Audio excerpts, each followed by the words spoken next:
Gabi ng Misteryo. Kong Hey Fa Choy! Kumusta na kayo mga misteryo?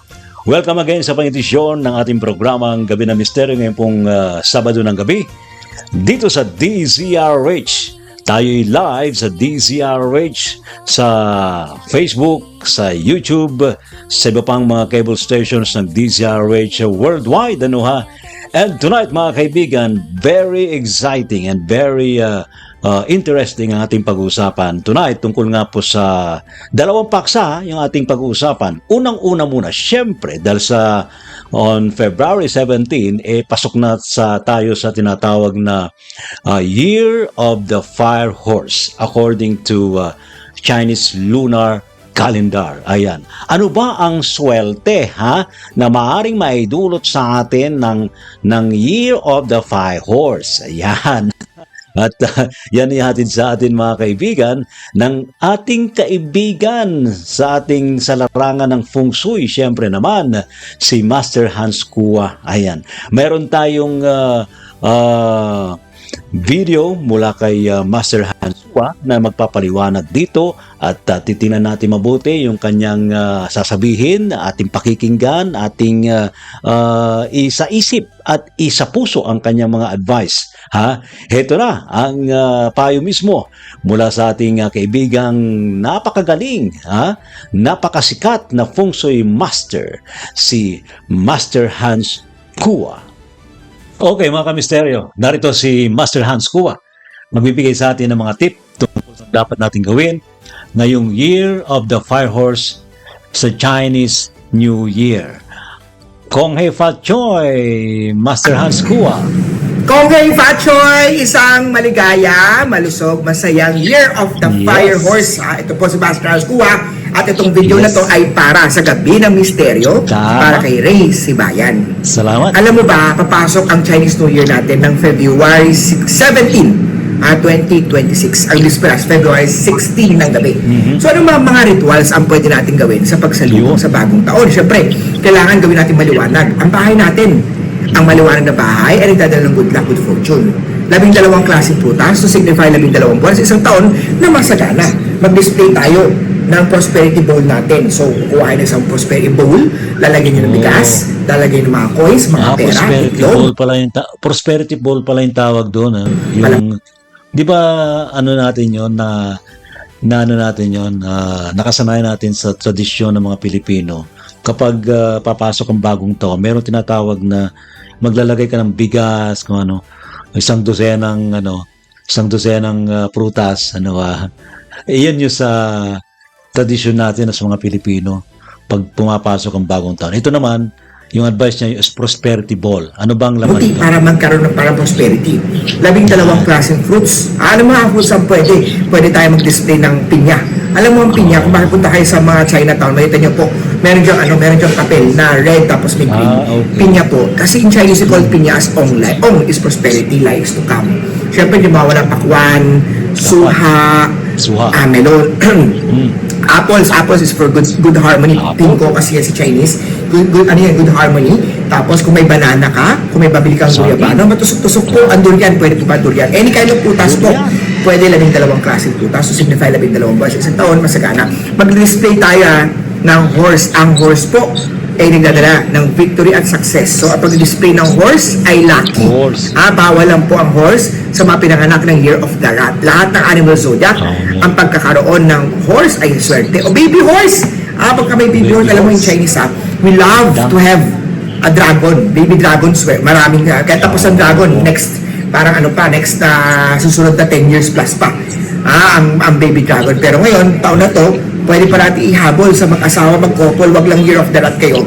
Pwede na po kayo magkaroon po ng baby. Lagi na-emphasize yun, lagi na-emphasize ni Master Hans Kua yung mukhang may problema yung mga ang zodiac sign ay rat this year. Parang sinasabi na kalaban ng horsey ang mga rat. Ayan.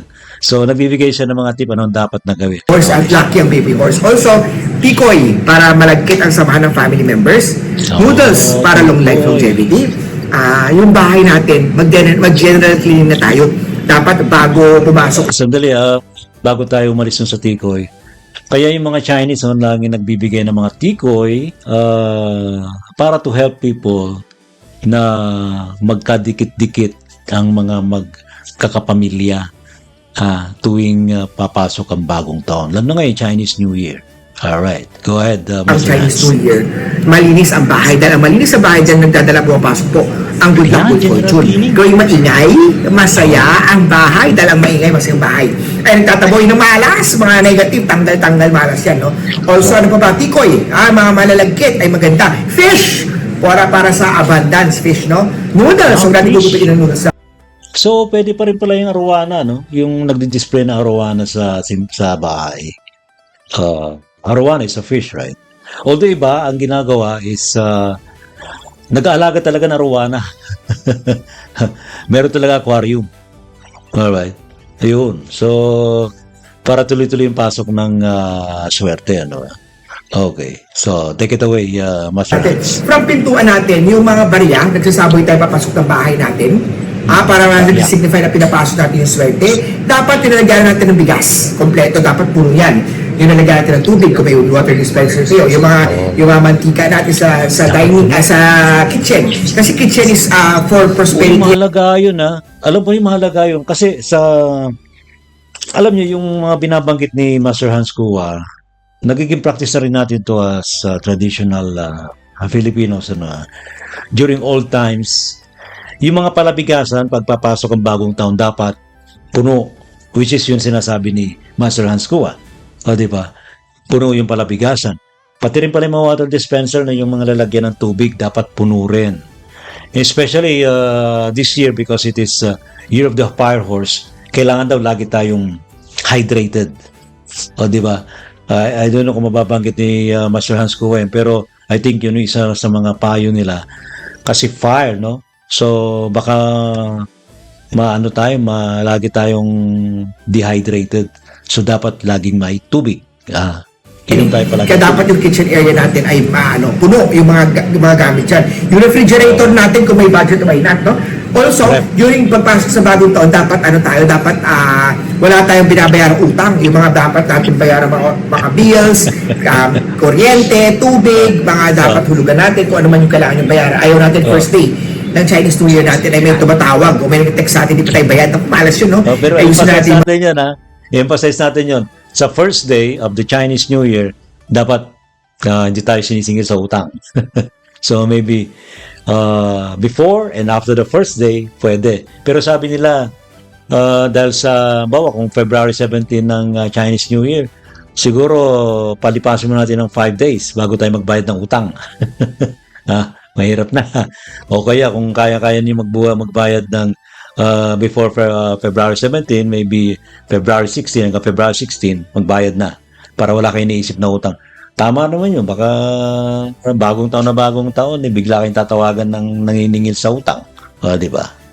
Financial natin. Bago pag pumasok ng February 17, maganda rin na mag-deposit naman tayo. Para may pay ourselves first.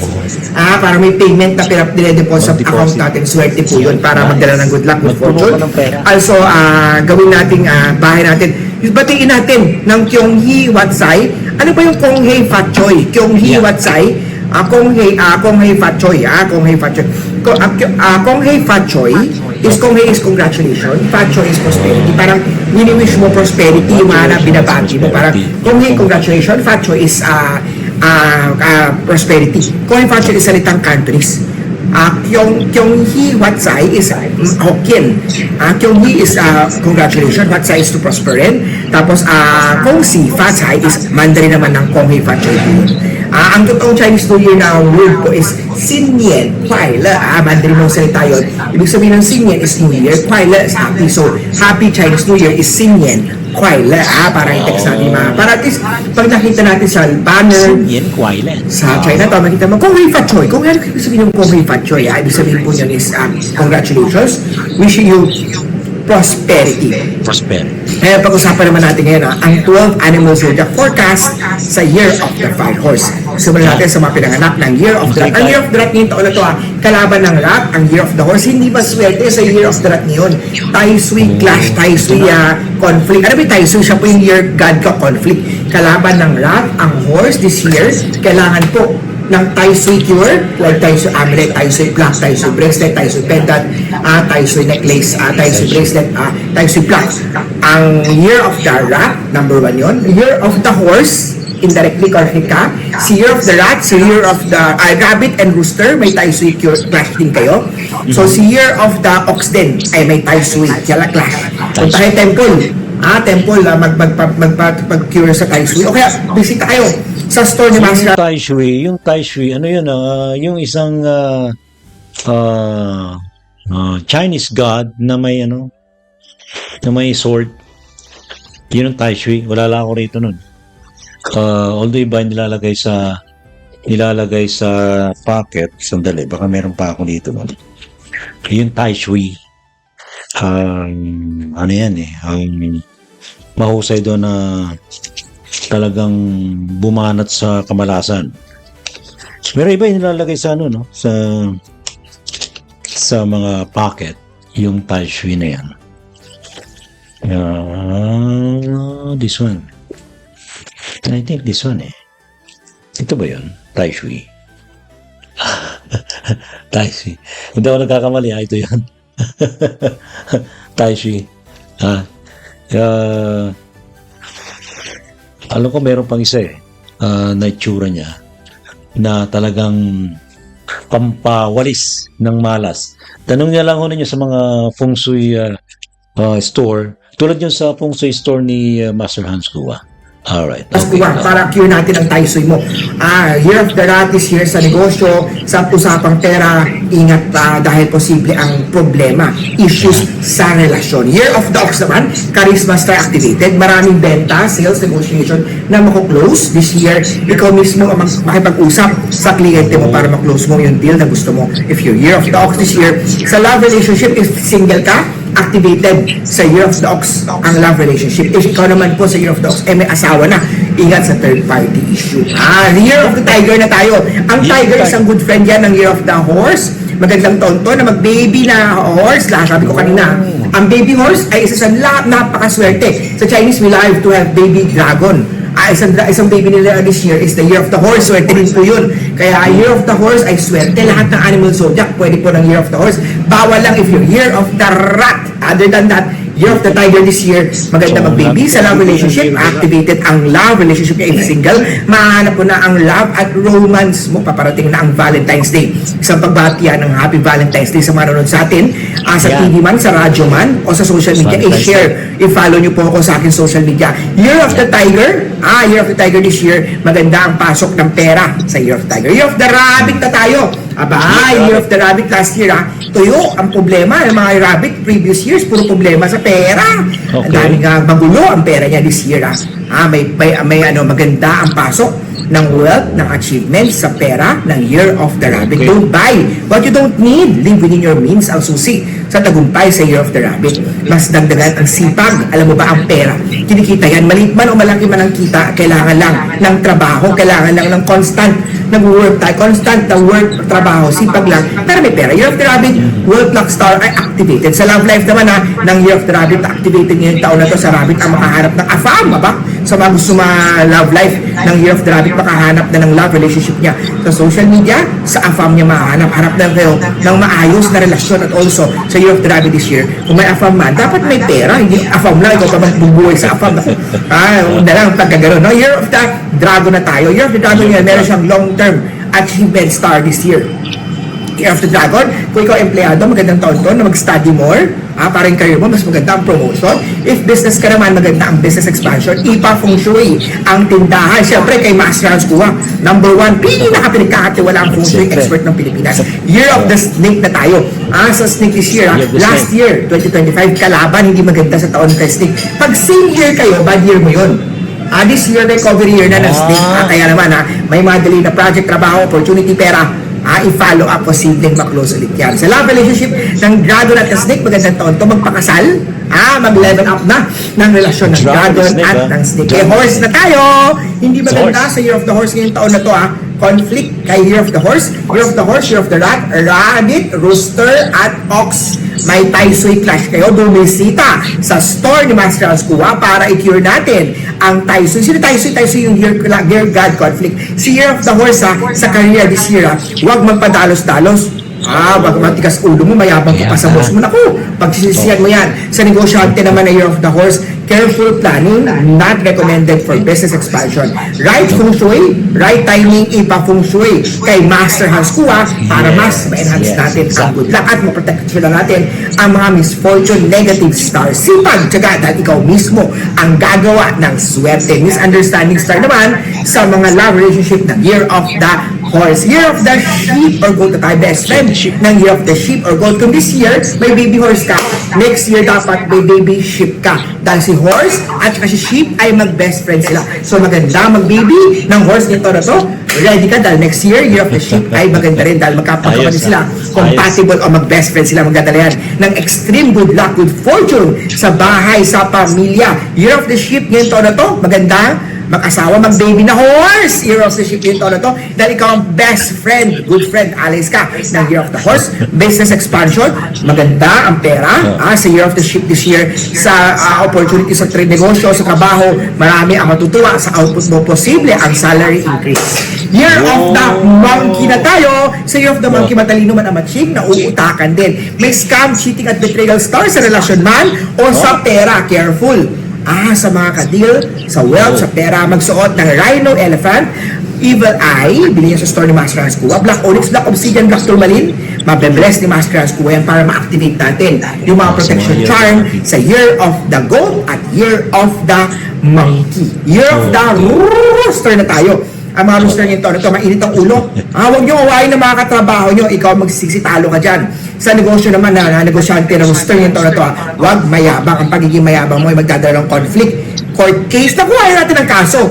At puro misunderstanding. Sa rooster ngayon, marami ng misunderstanding sa love, relationship, habaan ang pasensya. Magsuot ng anti-lawsuit, anti-misunderstanding sa relasyon. Bilhin yan, yung couple bracelet. Bumisita sa Cityland Show Tower, Shaw Boulevard, Mandaluyong City, Monday to Saturday, 11 noon till 5 p.m. ang Lucky Charm Store ni Master Hans Kua. Punta tayo kay Year of the Doggy. Good friend ng dog, ang horse. Kailangan maganda mag-baby ng horse, si Year of the Dog. Dahil si dog ay isa sa mga good friend, allies, magdadali ng swerte sa negosyo, swerte sa opportunity this year sa love relationship.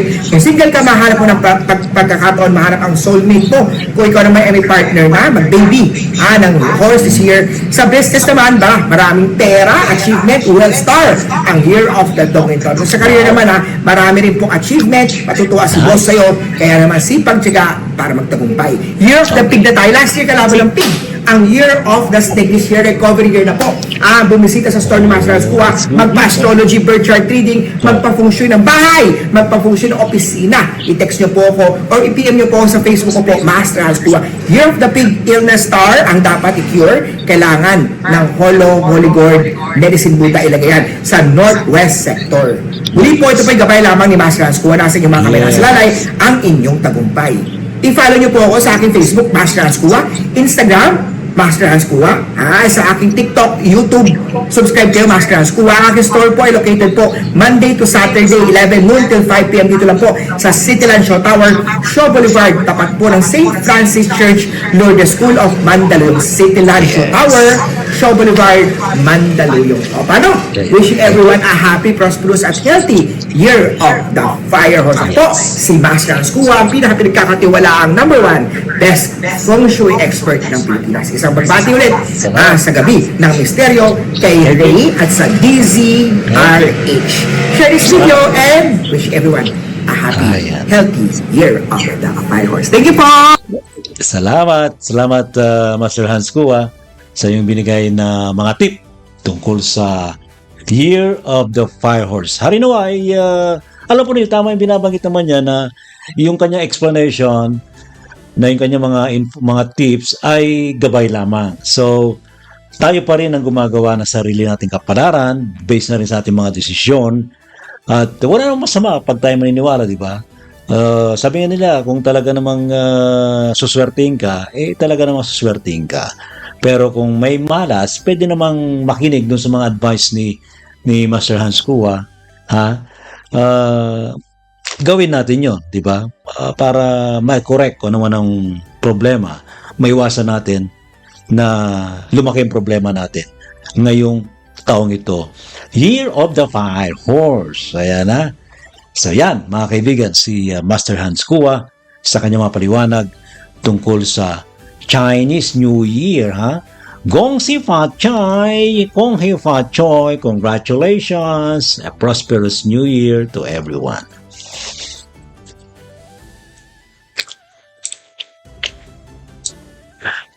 So yan mga kamisteryo, ang mga paliwanag mismo ni Master Hans Kua na ating tiningnan mabuti, ating pinakinggang mabuti.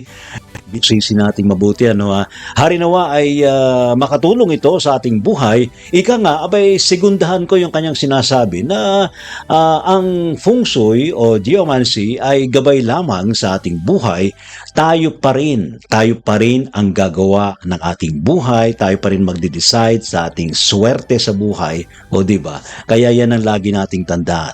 Yung ating mga desisyon, dapat lang nating iingatan para maganda yung flow, di ba? Dapat tuloy-tuloy ang magandang daloy ng ating buhay. Now, tonight, of course, tungkol pa rin sa feng shui. I don't know kung ito yung first time nyo na marinig, ang tungkol sa feng shui para sa mga animal, sa mga pet natin, Abay, meron palang pwede pala tayong sumunod sa feng shui para sa ating mga pet, lalo yung mga pet owner dyan, na marami na ngayon mga nag-aalaga ng mga pusa, ng mga aso, iba pang uri ng mga animal. Abay, dapat pala yung ating mga animals, inaalam natin kung paano nga ba sila makakaagapay sa daloy ng buhay, sa daloy ng enerhiya sa ating kapaligiran. Yan ay paliliwanag sa atin ng isa rin nating kaibigan sa larangan ng metaphysics, of course, sa animal communication. Walang iba kundi ating animal communicator, si Miss Marie Chris ng Voiceless Whispers. Ito na, ating pakinggan ang kanyang paliwanag tungkol sa feng shui sa ating mga alagang hayop o sa mga animal. Yan na. Magandang gabi sa lahat ng mga nakatutok sa programang Gabi ng Misteryo ni Ray Sibayan. Ako nga po pala si Marie Chris ng Voiceless Whispers. Ako po ay isang animal communicator at Reiki Master Teacher. Ngayong gabi ay mag-share po ako ng mga tips tungkol sa feng shui para po sa kapakanan, well-being at kabutihan ng ating mga animals at pati na rin po sa atin ng mga nakatira sa isang household. So bago tayo mag-umpisa, ano nga ba ang feng shui? So ang feng shui ay ancient Chinese art of rearranging the environment para magkaroon ng harmony and balance. So karaniwan, merong mga eksperto na iniimbitahan bago mag-Chinese New Year or tuwing magpapalit ng mga flying stars, no? Yung mga expert na yon, ang ginagawa nila is tinitignan nila yung direksyon ng bahay, kung saan nakaharap ang main na pintuan ng bahay, saan ang bedroom, saan ang home office, saan ang kitchen, ganun, no? So, tinitignan yon at binabasa yon dun sa flying star arrangement ng bahay ninyo kung saan napupunta yung mga areas na kailangan mas mag-exercise ng caution against ingay, kung merong mga let's say running water, no, or aquarium, body of water na hindi dapat nakalagay sa isang parte ng bahay ay dapat ilipat. So yung art of feng shui, nag-a-apply din yan hindi lamang para sa tao, no, para din sa animals. Number 1, ang animals kasi natin is very, very sensitive sa energy. In fact, yung mga animals, no, sila yung mga mahilig mag-stir up ng energy sa loob ng ating kabahayan. Ang mga pusa, most especially, are known to be energy masters. Sila yung mga animals na pumupunta sila sa mga sulok-sulok ng bahay natin kung saan nararamdaman nila na may stagnant energy. And actually, kung susubaybayan nyo rin yung movement ng mga animals nyo, marirealize nyo na pumupunta talaga sila sa mga areas na sa tingin nila maganda magstay doon, no? Kung saan sila natutulog, no? So, yan yung una kong tip sa inyo. Number 1 is, tignan nyo kung saan sila natutulog. Yung lugar na tinutulugan nila, usually yung tinatawag na command position, no? Yung animals natin, they prefer yung mga areas where yung bed nila, nakaharap yan sa pintuan. So, gusto nila na nakikita nila yung door, nakikita nila kung sino yung papasok doon sa loob ng door, at saka usually merong solid wall behind them. Yun din actually yung reason kung bakit, pansinin nyo, ang mga kama, ang mga kwarto kung saan tayo natutulog, pinaposisyon natin yung bed, no? Yung bed frame natin against the wall. Bihira or halos hindi mo talaga makikita yung mga arrangement where ang kama ay hindi nakadikit sa isang pader.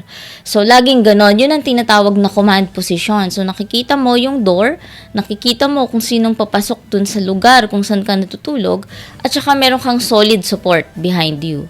So, isipin nyo, no, yung mga pets nyo, saan sila karaniwan nagsistay? Ano yung mga favorite na sleeping positions nila? Kapag ba ginagalaw nyo yung mga bed nila, nililipat nila on their own yung mga bed nila, or kapag ni-rearrange nyo, suddenly hindi na nila favorite. Pansinin nyo yung mga ganong bagay. So, kapag inilipat nila yung mga beds nila, no, sometimes yung mga cats, yung mga dogs, kaya nilang ikagatin yung bedding nila. Tapos they can drag it around the house, no, kung saan nila gustong ilipat, kung saan sila matutulog, no. Yun yung isang sign na hindi nila gusto yung lugar kung saan nilipat mo yung bed nila. So, that's why they're trying to rearrange the bedding for themselves. Ayaw kasi nila yung, hindi nila nakikita yung door. Kasi, of course, pag natutulog ang animals, meron silang wild instincts na kailangan protektahan nila yung sarili nila, di ba? They should know kung saan pwedeng manggaling yung mga attacks, which should be just in front.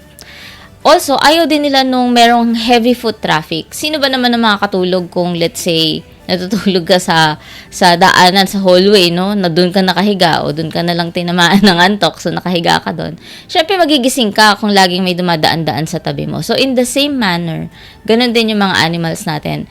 They would prefer corners, beds na against the wall or farthest from the room, basta nakikita lang nila yung door.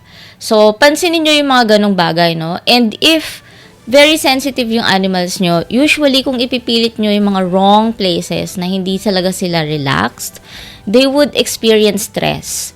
Ang nangyayari kapag nasa-stress yung animals natin, no, pwede silang magkaroon ng over-grooming, pwedeng mawalan ng appetite, no, magkakaroon ng inflammation sa katawan. Meaning, pag tumataas yung stress, tumataas yung inflammation, pwedeng mas prone sila na magkasakit. Other illnesses, no? Yun yung minsan na sinasabi ng mga vets na idiopathic kasi walang makitang real source. Like, medically, malinis yung blood work, wala namang issue sa mga internal organs, but stress can cause illness, okay? Number 2 is decluttering, no? Sa decluttering, medyo i-expand ko lang to kasi merong physical clutter, and then there's emotional clutter, and there's also mental clutter, no? Sa physical, yan yung pinakamadaling makita. I don't know, I think naging viral ito sometime last year, no? Where merong cat na suddenly biglang naging aggressive dun sa owner niya. And dito yan sa Pilipinas, no? So maraming nagsasabi na kasi sobrang gulo ng bahay, no?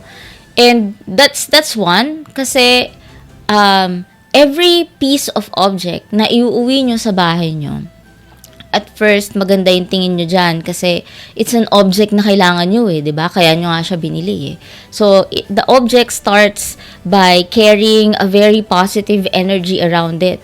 The object is needed, the object is loved, the object is well used. So, ginagamit mo siya every day. Pero, there will come a time na either mag-fall out yung pagkakagusto mo dun sa object na yon, and then mauupo na lang siya sa isang sulok, maalikabukan na lang siya, eventually hindi na siya ginagamit. So, what happens to that energy is, nawawala yung spark, no? Nawawala yung intense usefulness ng object na yun hanggang sa, nagko-consume na lang siya ng space. And then, when something becomes like that, nagiging parang decor or clutter na lang siya, it consumes also the space of that energy. Imbis na nagfo-flow yung energy around it, no? yung energy, dumadaan lang over it, ganyan, and around it, pero hindi nag-flow properly yung energy. So, the energy can get stuck. The energy can be held, no? Naiipon, naiipit, ganon, sa isang lugar.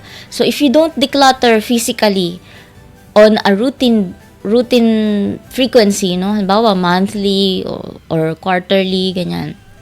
Kung hindi kayo nagde-declutter ng gamit nyo, you will feel eventually na yung bahay nyo medyo malagkit. And it starts to feel heavy, like you don't feel rested, no? Pag nasa bahay ka or dun sa area ng bahay mo na hindi maganda yung energy kasi nga sobrang dami ng clutter. And coming back to that story, no? Most likely yung cat naging ganun din. Nagka-problema din siya in terms of energy, especially because cats, no? Sabi ko nga earlier, cats are very energy workers sila, masters sila of moving energy. So, they feel it kapag ka bumpy or malagkit or stuck yung energy sa bahay. So, make sure that you declutter frequently, no? As much as you can, frequently, routinely, para mag-move around yung energy. Kasi nararamdaman din ng animals nyo yan. Ano ang magiging outcome? Again, mai-stress sila. Pag na-stress sila, it can cause inflammation and then it can cause idiopathic illnesses. So, punta lang kayo ng punta ng vet. You don't know what's going on, diba? So, start by incorporating decluttering sa loob ng bahay nyo. So, that's the physical aspect. Now, let's move on to the emotional. Si emotional and si mental clutter is mostly sa atin, sa ating humans. The problem is, when we are emotionally cluttered, so let's say you have a long-distance relationship or you've just come from a breakup, no?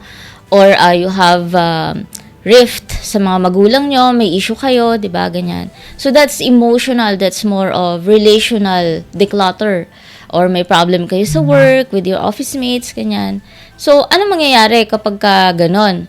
Nararamdaman nung animals natin that we are held back in emotion. Yung emotions kasi natin, nararamdaman nila yan sa auric field natin. So, our auras become darker, it becomes muddied. So, mapapansin nyo yan una, lalayo sila sa inyo. So, kung dati sinasalubong kayo sa bahay, pag-uwi nyo, ganun. Pero, there will come a time na parang medyo less yung interaction nila sa inyo. Kasi, there is clutter around your auric field. And in the same manner, ganun din kapag mayroong mga mental clutter, no? Kasi pag magulo yung isip mo, your head, your crown chakra, your third eye, so the chakras above the head, no? From the throat to going up, yung mga last few chakras natin, it becomes a little bit thicker, a little bit muddied, no?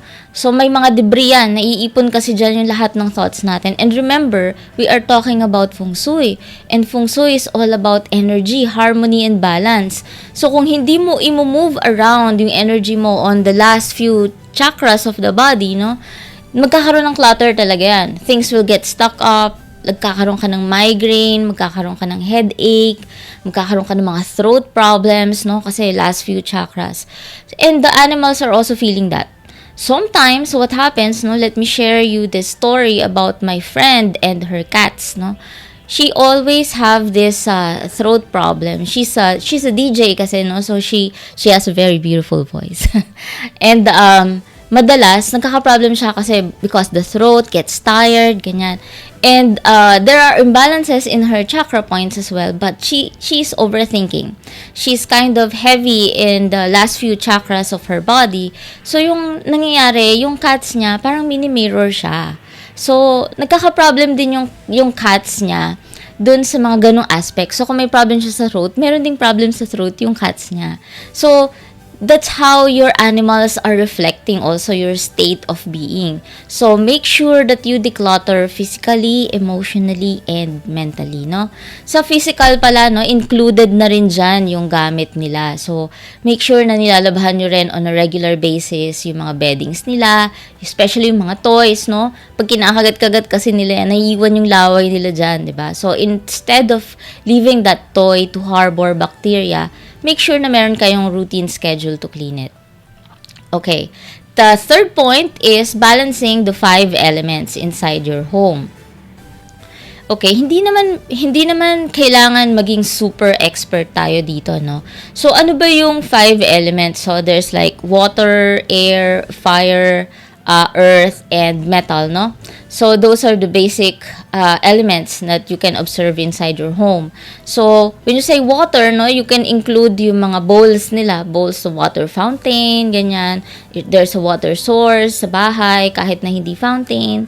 And then when you say air, kailangan yung room nyo well circulating yung or well ventilated yung room. So dapat may pumapasok na air. Water, air. To fire. Fire can be represented by the sunlight. Enough lighting dapat sa loob ng room. So, yung animals natin, they also don't prefer to stay in a room na sobrang dilim. That's why it dampens their spirit kapag iniiwanan nyo sila sa bahay tapos gabi na walang ilaw. So, importante rin yung ganon, okay? And then, so that's the fire. So you can say the morning sunlight, there's a warm lighting, or at least may ilaw dun sa bahay. So water, air, fire, earth. So ano yung representative ng earth? Pwede kayo magkaroon ng pots of plants, di ba?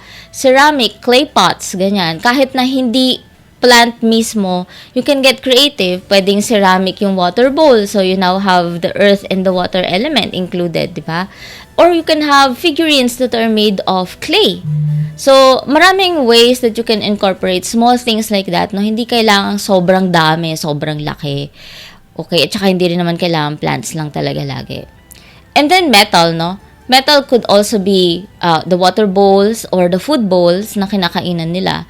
So, try to balance it out. And sometimes, yung ibang animals, hindi naman nagmamatter na kailangan kompleto yun all the time in one room. But you will feel it. Merong shift yan of energy. Kasi when one element is stronger than the other, tapos yung flying star nag-contribute pa dun sa imbalance ng elements, no? Magiging negative yung room na yon. Sooner or later, either magkakasakit yung pets nyo or kayo, or baka magkakaproblema kayo in terms of money, health, and harmony in terms of relationship. So that's the third one, no? Balance the 5 elements. And number 4, ito actually related din halos dun, no? Air and light flow. So make sure na yung room nyo and yung room where your animals stay in, nakaka-experience pa rin ng proper flow of air at saka proper lighting or exposure sa sunlight, no? There is I don't know who to quote right now, no, but there are several studies that so the houses na laging nakasara yung windows and doors, tapos nakadepend lang sa aircon all the time, they get sick more often than others who don't. That's why I make it a habit na when I wake up in the morning, talagang ini-air out ko yung mga room, no, binubuksan ko yung windows, binubuksan ko yung curtains, no, to refresh the energy inside the room. The sunlight is representative of UV rays, no? UV light. So, it kills the bacteria also found in the air. And if lagi kayong kulob, hindi kayo nahahanginan ng natural air, no? I know that natural air can also sometimes be polluted kasi nga usok from cars, jeepneys, lalo na pag malapit kayo sa main road.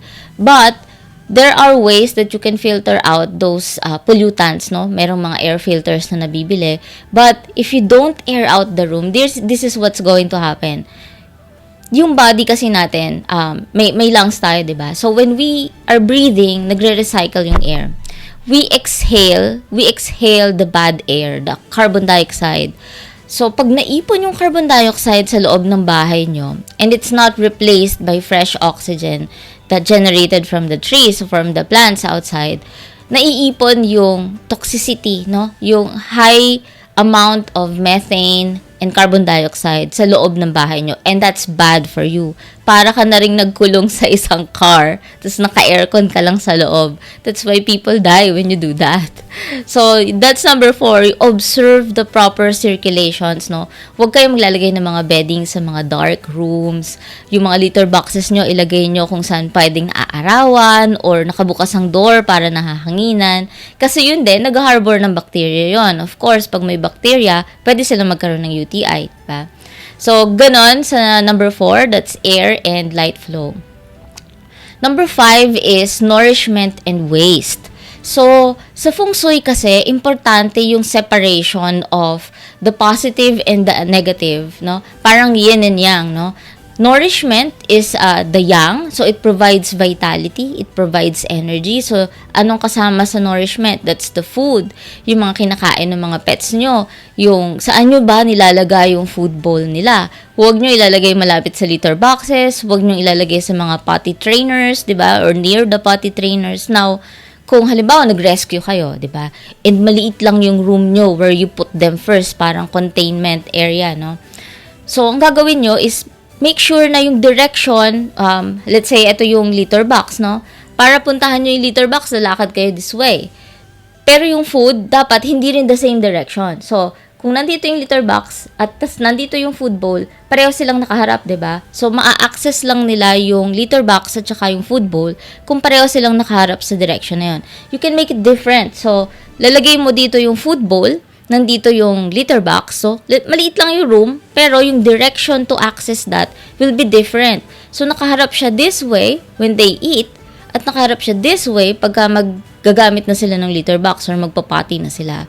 So, ganun lang yung purpose nung feng shui, no? If you have a very small room and hindi mo pwedeng paglayuin yung source of nourishment and the waste area. So, observe nyo lang yung ganun, no? Tignan nyo kung paano ina-access yung potty area, litter box, and the food bowl or yung eating station nila. So, dapat hindi same direction. Pwede rin magkatalikod is even better, no? Para hindi pointed yung face, yung nose, and yung mouth doon sa direction kung saan nandoon yung potty or the litter box. So, ganon nyo dapat i-observe yung nourishment and waste. And this is also the same for our own positioning, no, of tables, of our trash bins, no. Make sure that you're not facing the same direction. Kahit sabihin nyo pang magkatabi yung table nyo, tapos nasa baba lang yung trash bin, make sure na magtaliwas yung facing direction nyo. So, pwedeng ito, sa trash bin, nakaharap kayo dito, tapos sa table nyo, nakatalikod naman kayo dun sa trash bin. So, ganon yung style. Lagi nyong i-observe yun kasi merong effect yan dun sa key natin, yung flow of energy natin. If we are seeing the waste or yung area where it's like for the negative parts and then we're trying to consume something, nawawala yung energy nung kinukonsume natin. So, ganun din yun for the animals. And the sixth one is always respect territory. When we say territory, our animals kasi, they pick their own places, no? Kung saan sila nag-rest and recover. And when we disturb them, it causes them stress. Parang although mahilig sila sa mga short naps from time to time, maganda pa din na hindi nyo sila dinidisturbo kung kailan natutulog sila. So, I know they're cute, picturean nyo na lang and then walk away, no? Ako, what I do is, pag matutulog na sila or nakita ko na wala na sila sa space ko, ganyan, di na sila naglilikot around me, pupuntahan ko sila to check where they're sleeping and then I will temporarily give them Reiki, no, para mas maganda yung sleep nila. They can be well rested when they wake up. And then I'll tell them na, okay, just go to rest. I will be working muna, so just sleep, ganyan. I will be here, I will not be leaving you, ganun. So that they know na they can have their own space, no, away from me, and I can have my own space then away from them. And in that way, parang nare-respect namin yung boundaries namin. So that provides trust and that prevents stress on our animals. So, our cats, no? Cats love high places. So, if you are a new cat owner, make sure na meron kayong provision for cat trees, cat condos, kasi at least yun, they can stay there and sleep, no? And then, don't disturb them when they're sleeping. At the same time, dogs like dens, no? Yung parang mga malakweba yung style, no? They like that. Kaya nga ang tawag sa bahay ng dogs, di ba, kennels? Yung para sila may house and they have their own parang tunnel inside, no? They like that kasi they come from a lineage of wolves, di ba? And big dogs in the wild. So, gusto nila yung parang meron silang tinataguan for resting. So, in the same manner, pwede kayong magawa ng ganyan sa bahay nyo, like a tent, no? If you have a small dog, pwede kayong mag-tent. Now, if you have a big dog, you have to make a bigger provision para sa kanila. Kasi territory equals security, and security will also become emotional regulation for the animal. So, when they have a space that they can claim to be truly theirs, no? Mababawasan yung anxiety nila, and that will create harmony for you. And lastly, my final tip is routine. Animals love routine. And believe it or not, no, animals still honor their lineage from the wild. And from the wild, they equate not having a routine with danger, no? So, kung wala silang routine for when they eat, they sleep, when they hunt, no, nasisira yung emotional regulation nila. And when they are disturbed, they feel like they're always in danger. They're in high threat, no? So, pansinin nyo yan, halimbawa, if you go away, no, nagbakasyon ka, you have to leave them sa pet sitter, ganyan. So, masisira yung schedule niyan, di ba? And that's fine if it's temporary, no? Pero mapapansin nyo, when they come home, pwede sila mag-pace around the house, para silang naliligaw, nalilito, no? Kasi, nako-confuse sila nawala yung routine nila, and they feel like they are in danger. So, parang hindi sila madaling makakatulog as soon as they come home, no? Napapansin ko rin yan. Even my own cats, no? Yung female cat ko kasi, si Shwin, she's a hypersensitive cat, no? Madali siyang ma-stress. So, pag pumunta kami sa vet, no? Yung last na punta namin sa vet, pina-x-ray ko lang siya kasi she was coughing, no? And probably mukhang hairball lang naman. But there's a little bit of congestion as well. So, walang ibang ginawa sa kanya. Ano lang, binigyan lang siya ng deworming at tapos in-x-ray lang yung chest niya, no? Pero pag uwi namin, it took her the rest of the day para lang kumalma. So, she could not sleep, she could not eat, she could not drink water. Kasi ganun parang nawala yung routine niya, nasira yung routine niya. She was expecting na pupunta siya sa vet, ito yung gagawin, so uuwi na siya agad. Pero there was something different, no? So, pagka ganon, it will take them some time to go back to their normal, regulated self. Kaya, sobrang importante ng routine. Kung magtataka kayo one time na parang naiba lang ng oras ng kain tsaka laro, tapos parang galit na sa inyo yung pet nyo, that's one of the reasons why, no? And this thing is not even related to communicating with the animals. Kasi, ano yan it's an animal behavior, an expected animal behavior. So, yun yung mga tips ko sa inyo, no? And before I let you go, no? I also want to offer you a question, no? Kung meron kayong mga problems with your animals right now, isipin nyo, what could be something that you are doing or something about you na mini-mirror ng animal nyo? Sometimes, yung mga weird behaviors nila are not for revenge, and they are not to upset you intentionally, no? They are trying to communicate something with you. So, observe it and then always come from a place of compassion. Try to understand where they're coming from, no? Hindi yung magagalit lang kayo out of the blue. It's easier to get angry, but being a responsible and mindful pet parent takes a lot of effort, and it comes with a lot of responsibility of being in tune with your animals. And of course, if all else fail, I'm here for you.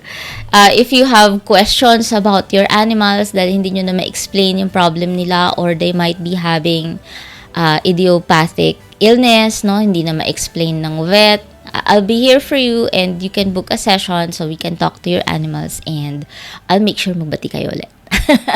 Okay? So, that's about sharing the tips that I know for Feng Shui, and I hope nakatulong yun sa inyo. It opened your mind a little bit, and now you know what you can do to help your pets and yourself to create harmony inside your home. So, happy 2026 Fire Horse New Year on the 17th. Yun lang. Thank you. Bye! Salamat, Miss Marie Chris ng Voiceless Whispers.